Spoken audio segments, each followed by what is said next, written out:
Welcome to the Vernon Hills Update. The update offers information about a variety of village services. You'll meet a few of your neighbors and you'll find out about upcoming events. On today's show, we'll talk with Jennifer Biancalana of Clark Aquatic Services to find out about the village's efforts to maintain and manage the water quality in our local ponds and waterways. We'll check in with the Vernon Hills Police Department to see what's in store for this year's National Night Out planned for Tuesday, August 1st at Hartman Park. We'll check out the return of the Vernon Hills French Market, which sets up every Saturday morning from 8 a.m. to 1 p.m. at the Metro train station parking lot on Route 45.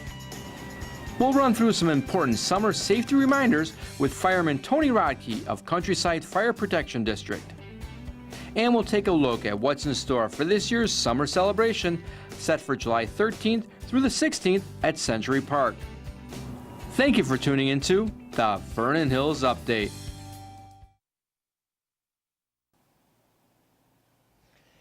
We are at the beautiful Vernon Hills Arbor Theater off Fairway Drive. If you've never been over here or if you haven't been over for a while, stop over, ride your bike over. Beautiful spot.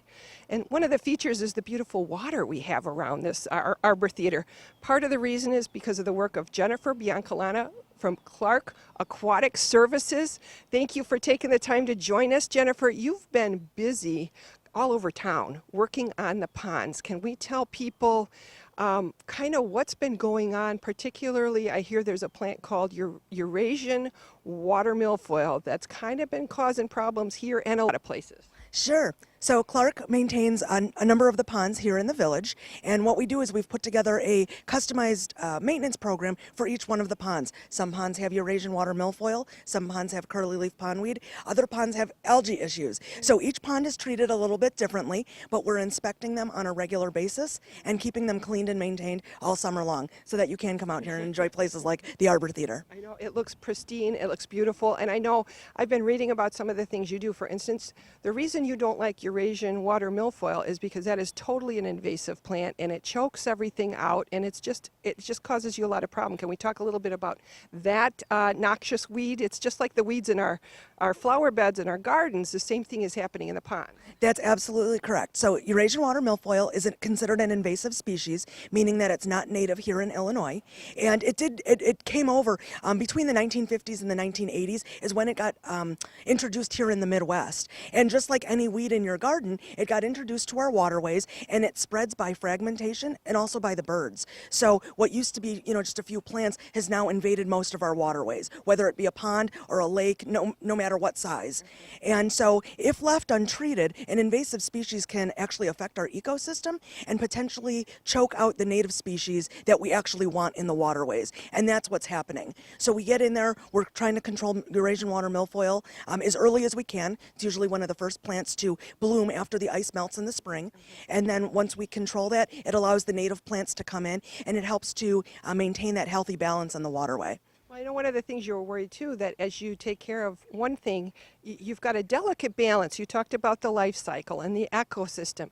You've got to be kind of take a slow and steady approach to everything. Can you explain some of the things that, how you're trying to care for things and how you're worried ultimately about the fish and everything else?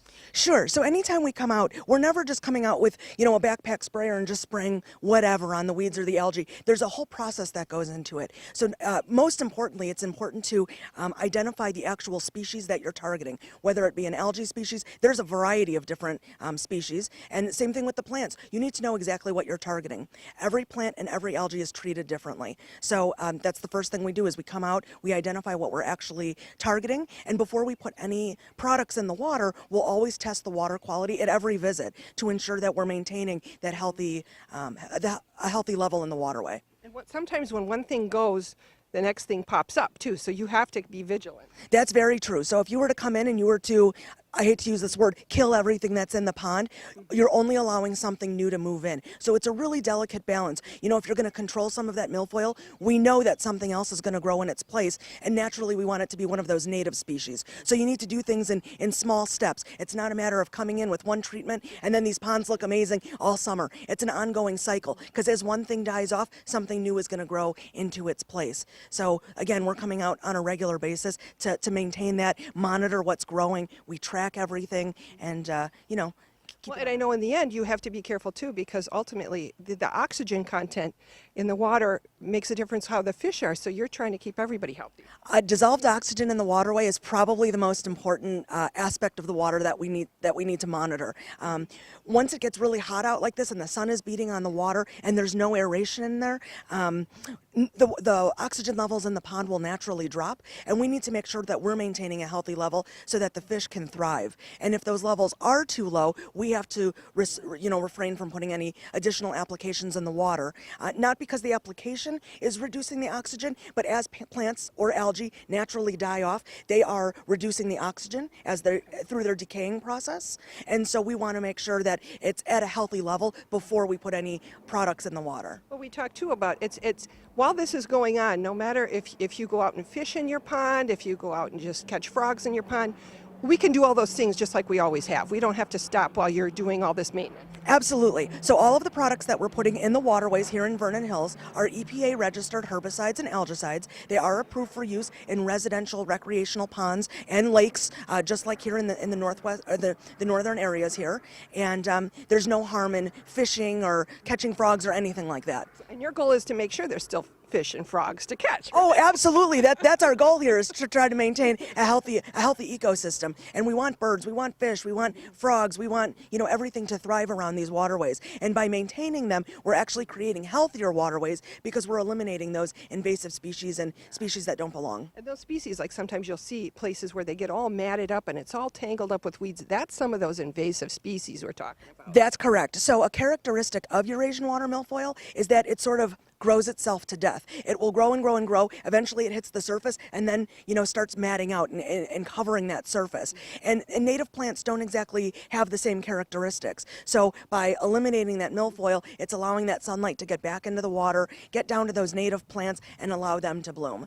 Well, and before we go too, we want to talk about one thing. Once in a while, when the sun comes out, when it rains a lot, sometimes the ponds naturally get a little stinky. Can you talk about the carbon dioxide and what's going on in there, because it's a really good science lesson, especially for some of our young scientists. Sure. So the sunlight is what causes algae to bloom. Algae is always growing on the bottom of the ponds. It actually feeds on the nutrients that are down in the muck, in that mucky soil that settles at the bottom of the pond. And when that sunlight hits the waterway, it gets down into that algae, and just like a plant, sunlight plus water equals growth. So on a hot sunny day like that, that sunlight's going to cause the algae to bloom.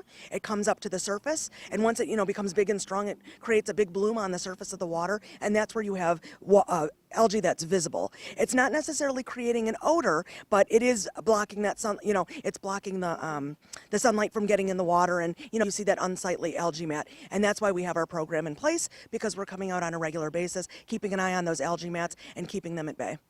That's a lot of good information about our ponds. And we do have a lot of ponds around town. So that's a lot of stuff you're keeping track of. And so we might see people from Clark out looking around doing stuff. That's your crew. Mm-hmm. And if people want to know more, I know your website has a lot of information, or they can call Public Works too. That's correct. You can visit our website, which is clark.com. You can even call our 800 number. But on our website, there is a tab that leads you directly into our aquatic services. And it tells you a little bit about who we are, what we do, what our equipment looks like, and hey, what are those guys doing out there? Excellent. And again, you can call Public Works too. They're on top of all this because that's who you're working together with. So that's a lot of great information. This looks great here. I know you and your crews are working on it, so thank you for doing that. And we appreciate you coming out and taking the time to explain it all, because it's kind of complicated and it's very interesting. So thanks for the time and thanks for your hard work. Well, thank you very much for having me out. We're really passionate about what we do, so I'm honored that you would have had me out today to tell the residents of Vernon Hills what we're doing out here. Excellent. Well, thank you. And remember, if you want to know more, go on their website. Call the 800 number. Check in with Public Works. But it's all for the good, the long-term good of the ponds and the health of the area and the ecosystem. So thanks very much, Jennifer. Thank you.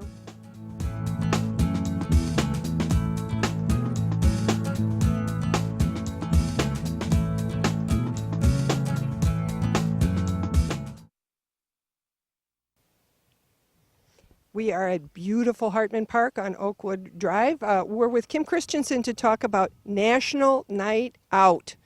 When is it? What is it? Our 22nd National Night Out, Tuesday. It's always the first Tuesday in August. Okay. Tuesday, August 1st, 4 to 8 p.m. Okay. Right here at Hartman Park, and it's free to everybody. It's free to everybody right here at Hartman Park. We've got stuff for kids, food, beverages. Yeah. Good. And you going to be volleyball? There'll be We're some standing by the volleyball thing there. The people might wonder what we're doing out here. There will be some volleyball. I'm in the process now of seeing how many teams we're going to have and who we're going to play. If anybody's interested, maybe in getting a team together, for a team of residents, give me a call at the number you'll see at the end, and we can see. Right now it's kind of early yet. I haven't really formulated the volleyball thing. But we have inflatables for the kids. If anybody that's been to the event in the past, it's going to be really close, almost identical. Still a good time. A lot of inflatables for the kids to jump in and out of. We'll have Countryside up here with their spraying water on everybody.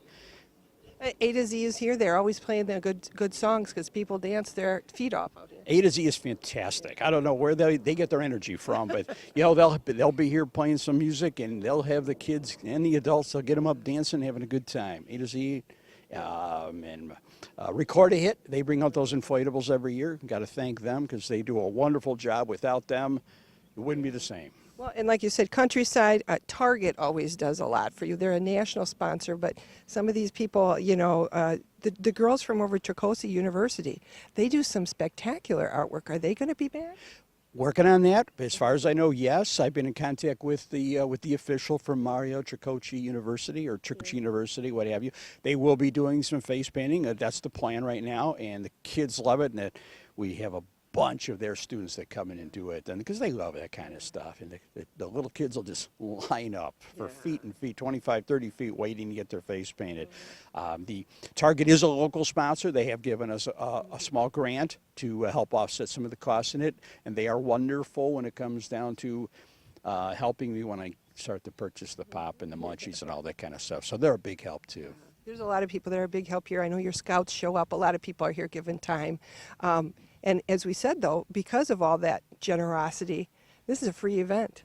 It is absolutely free. And National Night Out has been going around nationally for a long time. It's an opportunity to enhance police-community relationships and give crime a night out. Originally, that was what it was known for. But it's such an annual event now that the public actually looks forward to. And we'll have 1,300 people in this park right behind us. The food line will be constant. One thing we do have planned this year food-wise is a lot of Chick-fil-A. Oh, good. Chick-fil-A has come forward and offered to supply a lot of chicken sandwiches. So we're chicken sandwiches and hot dogs and pop and water and juice for the little kids and all kinds of stuff. Yeah, so there you go. So bring your appetite. Just come and have fun. Meet the force, but meet your neighbors too. I mean, it's just a good community event. So it is a lot of fun. And I don't want to have to thank the park district. It is their park, and they will do a lot for us leading up to it and coordinating it. That in our Public Works Department, Dave Brown and his staff over at Public Works, we could not set up an event like this without help from the park district, Countryside, and the Public Works Department. well, you guys are partners. That's how we do things around Vernon Hills. Everybody chips in to make it a little bit better. So that's National Night Out. Tuesday, August 1st, 4 to 8, Hartman Park. Mark your calendars. Get over here. It's the place to be. Yes, absolutely. And now before we stop, though, we've got a chance to talk to people. And summertime, there's more people going through the neighborhoods, whether soliciting door to door or just hanging around. You are always telling us secure your home all the time. People probably get tired of hearing that. Keep your garage door closed when not in use. It is so important, especially during the summer, and we're all creatures of habit, and we all use our garages constantly, in and out, in and out. Well, please keep it closed, and before you go to bed, open up that door and just check it. Unfortunately, from time to time, and Vernon Hills is not immune to this, and we're not the only ones, we'll experience crimes when somebody will actually go into an unlocked car and find a garage door opener even. If the garage is not open and the garage door opener is sitting in your car and it's easily accessible, your garage is vulnerable. If you have an attached garage in your house, that makes your house vulnerable.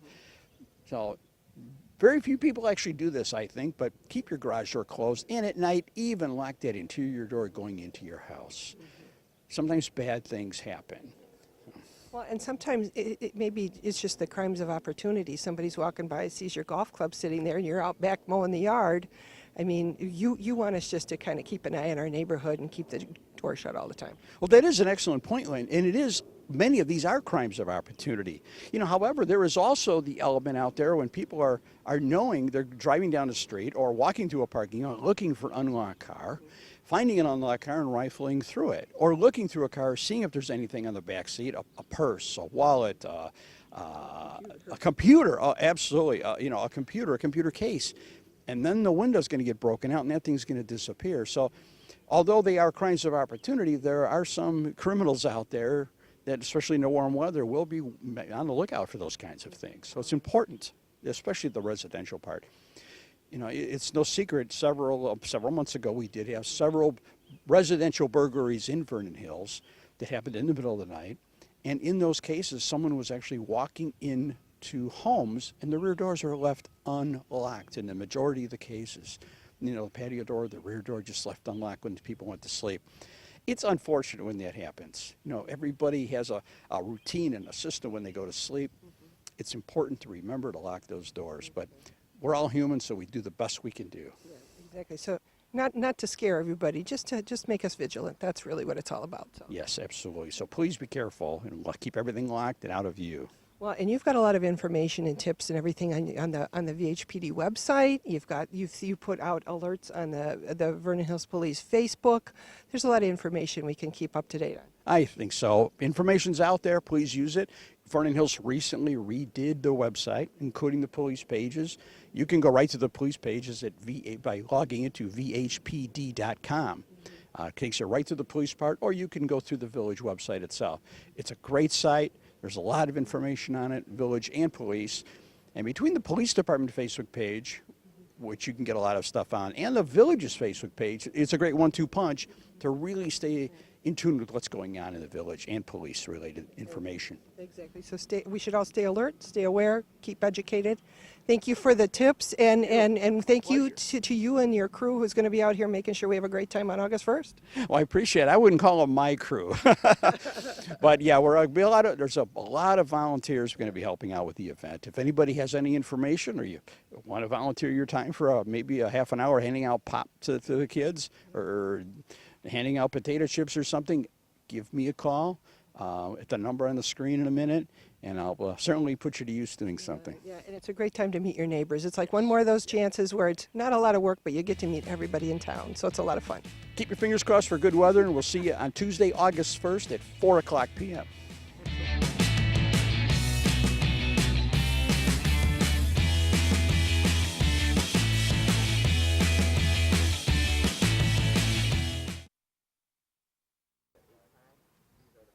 It is a gorgeous day at the Vernon Hills French Market. We're here on the first day of the French Market here at the Metro Station with Leslie Cahill. She's a marketing manager for Bensadoun USA, and you got all these great vendors to come. Let's talk about what we've got here today. Sure thing. We are so pleased to be back in Vernon Hills. We're sorry to everyone that we had to take a year off, but we're back this year, bigger and better than ever before.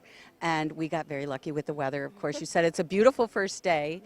We have a great gathering of vendors here today. You can get fresh produce, you can get bread, local organic foods. We have artisan crafters here. So there's really something for everybody.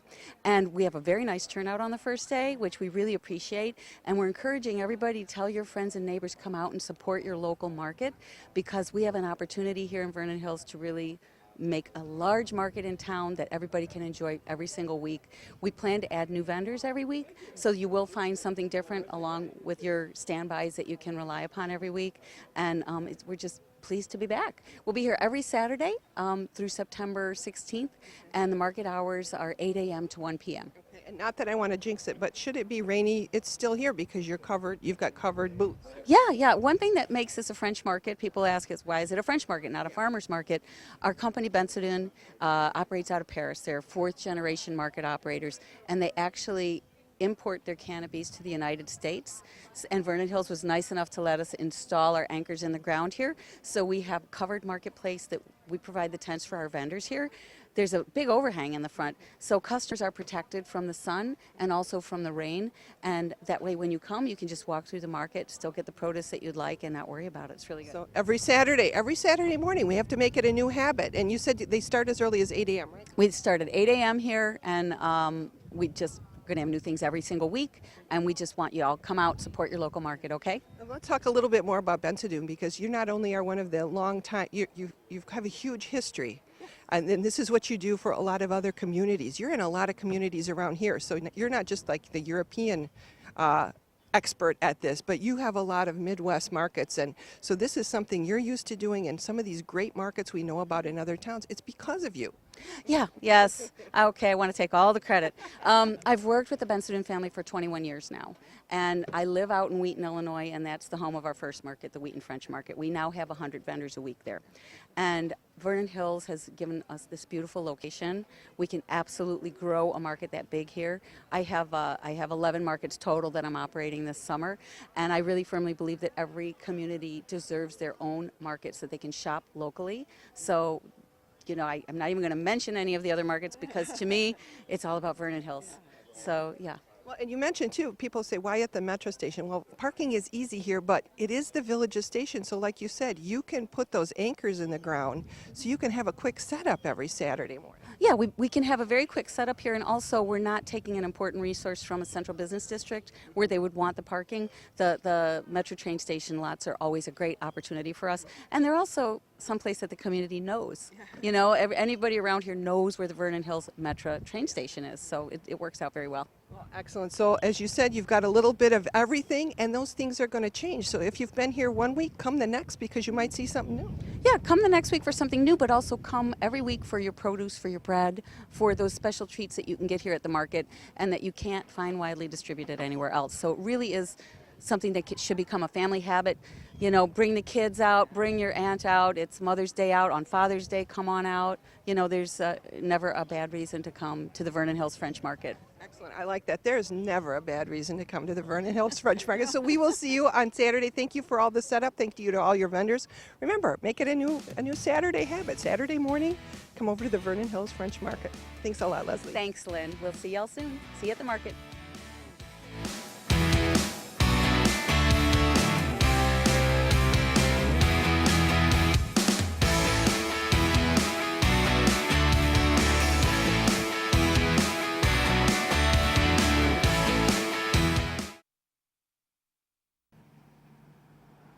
It is a beautiful day here at Countryside Fire on Deer Path Drive. We're with our friend Fireman Tony Rodkey to talk safety. Now we are in front of the hovercraft, so at some point we're going to talk about water safety. But let's talk first about fireworks safety, because when you're watching this, it's the month of July, and it seems like that whole month is a big time for fireworks, and that's just not your favorite time of year. Well, everybody wants to get out and celebrate Independence Day. However, let's leave the fireworks to the professionals. It's illegal in Vernon Hills and in Illinois for fireworks, so please save yourself that trouble and be safe. Allow the experts, the professionals, to handle the fireworks on the 4th of July celebrations. Well, and when we talk about fireworks, we're talking things like sparklers. Those are really not kids' toys. Those are illegal. Explain how dangerous they are. They run about 1,500 degrees, and what happens is the little embers that fall off can actually burn through the gym shoes that the children are wearing, because typically that's what happens. Parents will light them, here you go, and they'll hand it off to their child, 4, 5, even 6 years old, and they'll let them run around with those. And sometimes the children that are just standing there watching are the victims when they get poked or burned from these 1,500 degree sparklers. So we also ask, please do not hand off a sparkler to a child. There you go. That's the fireworks warning. It's too dangerous. Another thing that we always like to remind people, because it's also the time for grilling and bonfires, so fire has a lot of fun for all of us, but you've got some reminders. Well, we don't have any open burning in Vernon Hills. However, if you have a manufactured burning pit and you're using firewood, not raked up leaves and twigs and brush that's produced on your property, firewood in these manufactured fire pits, then you can have that burning in your backyard, no closer than 10 feet. 10 feet away from your house minimum, and that goes for your grills as well. And make sure you're on a non-combustible surface. That includes concrete, that's safe, asphalt, gravel, but not the wooden decks. Keep any grill off a wooden deck and make sure it's at least 10 feet away from the house. And also, please, do not be grilling or using these fire pits on windy evenings. And that's where you get the embers blowing, and there it goes. So, and how does a person at the end of the night? It's just like a campfire when you got a fire pit, right? You want that out. Absolutely. What you can do is have a bucket of water and completely saturate the fire pit with the water. And with your grill, you want to make sure that you close all the vents and put the lid on it as well. Button it down. Button it down. Now, another thing you're want to remind us about is distracted driving. And I know you did a little bit of work and were able to get a grant. So we've got some things around town that are going to remind us of that. Let's talk about that grant you were able to get from IDOT. Yeah, Countryside Fire District received a $3,000 grant. We were able to create boulevard banners. And you see these boulevard banners around the village with different messages. We've had different fire safety messages in the past, but we really wanted to promote safe driving. Buckle up every trip, every time when you're driving. Use car seats for your children. And then distracted driving has become an epidemic. People just cannot put down their phones. So please, stop the text, stop the wrecks. Another boulevard banner that you may see is one text or call could wreck it all. So please put your phones down when you're driving. Keep two hands on the wheels, buckle up, get to your destination safely. Well, and when you think, you guys are the first responders that are coming to these, whether they're fender benders or bigger wrecks, and it just seems like distracted driving plays into all of those times. It sure does, and most vulnerable are our new drivers who are trying to multitask when they should be keeping their hands on the wheels, and you hear of severe injuries and worse. So that's what we got to watch for that, and watch for those banners. What a great IDOT grant to be able to do that for us. Now, we are standing in front of something, what do you call this? I call it a hovercraft. What is that? It is our hovercraft. We've had this for quite some time, and it's designed to help us get out on the water to make rescues, as well as the ice, because you actually fly it. Well, let's talk about that, because you don't want to have to make any rescues. And one of the things I know, in the month of June, you're even having a boating safety class. So that's something somebody can watch for in the future if they want to get signed up. But can you give us some reminders about how important it is to do a few things when you're out on the water? You want to make sure you're wearing your PFD. That's a personal flotation device, also referred to as a life jacket. Anytime you're boating, wear your PFD. It's just when you don't expect an accident, that's why they're called accidents, and now you're in the water. On a cool day, if the water temperature's low, hypothermia can set in. Depending on how long it takes the rescuers to get there and your location, hypothermia can set in. So wear your PFD, personal flotation device. That'll keep you afloat and also provide some insulation. Okay, take a boating safety class. Get the information that you need to understand what your boat is capable of doing and what it's not capable of doing in order to prevent capsize, overloading, and just be safe in general. And one good place to take that would be is if somebody wants to contact you. You've got resources. You can look on Countryside Fire District website, and you can also go to the Illinois DNR website and U.S. Coast Guard. There's many different avenues, many different resources that provide those classes. And remember that the personal flotation device, that isn't those little floaties that you see at the pool on the kids' arms. You need you need the real deal. You need an actual jacket, yes, not the arm floaties like you're mentioning, Lynn. Okay, so that's water safety. A lot of good tips here today. Now, one of the last things we want to talk about is lingo that has to do with emergency preparedness. So let's talk about, we have so many things that maybe we have to get our family ready, and we want to think about emergency preparedness. Sometimes there's words that go with it. Let's give everybody a vocabulary word and what to do. And I believe that is the phrase of shelter in place. What does that mean? It's about prevention. We don't know when a catastrophe, a major disaster is going to occur. We've recently had some training with the railroads and the different types of commodities that they're carrying through Lake County, through Vernon Hills, through Mundelein area here. We just don't know when an accident could happen. That's why they're called accidents. So FEMA is asking, promote emergency preparedness. Get some supplies together that'll last you a week or so.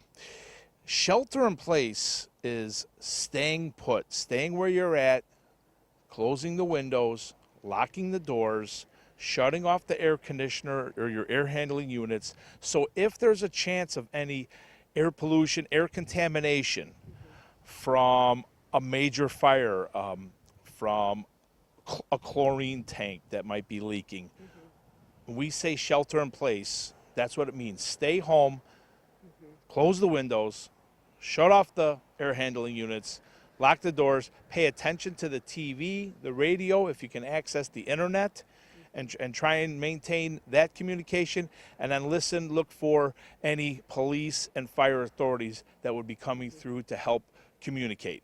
When we talk about shelter in place, meaning stay put, that means stay put if you're at the office. It could mean stay put if you're at Target. It means your kids would stay put where they are if they're at school or camp. So that's shelter in place. It isn't like shelter in place in half an hour, so it's now. That's true, because there'd be so many different resources involved. We're talking about the public works, police, the villages themselves, schools, in terms of keeping the roads clear and trying to formulate that plan within a reasonable time, which would be very difficult in a large scale accident or catastrophe. Okay, so we're hoping there's never a large-scale accident or catastrophe, but understanding what you would want from us if should we get that shelter in place, that's what that means. And you mentioned like getting a box of stuff together. FEMA has a great website. They've got a lot of things like they suggest you get, whether it's as simple as a flashlight or whatever it is, but they would like everybody to be prepared for all kinds of things. That's what FEMA does. Yes, and you can go to the FEMA website. You can connect through our Countryside Fire website to FEMA for more detailed information on that. It makes it's a great project to do. Like if you're home for the summer and you've got some kids who are responsible, they can look through and gather that stuff and put it in a tub and put it in the basement or put it in the garage or wherever. It's a great project, and it's good, just a good exercise for us all to be ready. If we're ready, hopefully then we won't have to use those skills. That's the whole idea in terms of being prepared. So in the event, there's that much less chaos. Excellent. Well, that's a lot of information for everybody. Thank you, Fireman Tony. Some of it kind of makes us a little nervous, but remember, it's just preparedness is just that, being ready for the worst and then expecting the best. So, Absolutely. And remember, if you want more information, he's got a lot of information on the website. You can call Fireman Tony. He can let you know about training that's available and resources that are available. And we always say, too, you're available, but if there's an emergency that you're not sure about, we can't stress this enough. We like to keep reminding and retraining everybody. So what do you do if you're worried? Well, if you're in doubt, call it out, 911. So thank you very much for your time and your tips today. Take care. Have a great and safe summer, everybody.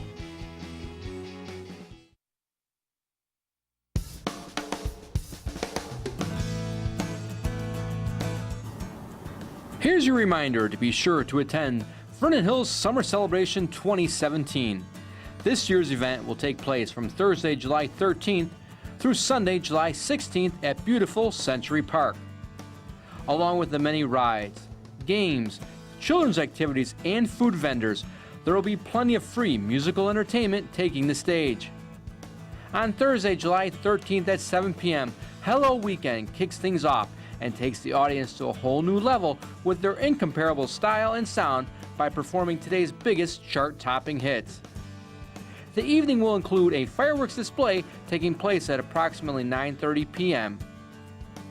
On Friday, July 14th, from 7 p.m. to 8:30 p.m., Henneberry makes their summer celebration debut, bringing their local vibes and rock covers to the stage. Then from 9 to 11 p.m., Mike and Joe return to Century Park, bringing back their alternative and modern rock band, playing songs from the 90s through today. Mike and Joe is always a fan favorite and is one of the most watched cover bands in the Midwest. Then on Saturday, July 15th, from 7 to 8:30 p.m., enjoy the music from the Verve Pipe. With hits like The Freshman, Photograph, and Colorful, this fan-friendly show is one you won't want to miss. And then at 9 p.m. on Saturday, July 15th, it's Toad the Wet Sprocket, making their first ever appearance at Summer Celebration. Bringing their chart hits like Walk on the Ocean, All I Want, and Fall Down, this is sure to be a concert you'll have to attend. That brings us to the final day. On Sunday, July 16th, from 5 p.m. to 6:30 p.m., come take the stage yourself with the first annual Summer Celebration Karaoke Contest, open to anyone 15 years and older. This year's event will also include a car and bike show on Sunday, July 16th from 9 a.m. to 2 p.m. and the 5th annual Bags Tournament from 2 to 5 p.m., both taking place at Century Park. All that and the kids' activities, which includes face painting, balloon artists, and free crafts under the big tent on Saturday, July 15th from 1 to 5 p.m. and on Sunday, July 16th from 1 to 3 p.m.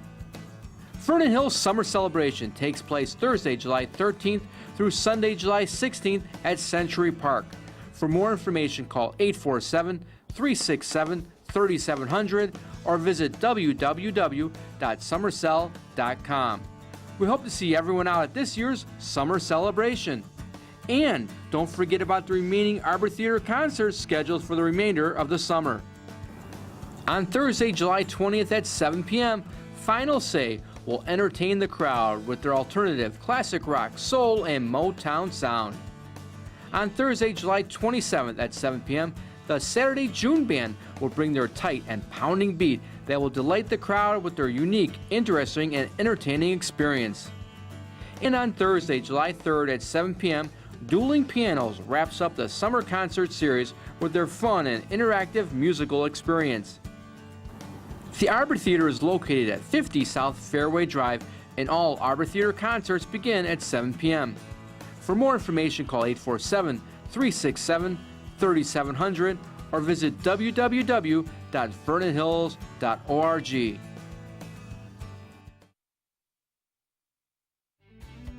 If you have comments or suggestions, please contact Mike Storto at 847-918-3560 or email mikes@vhills.org. Thank you for tuning into the Vernon Hills Update.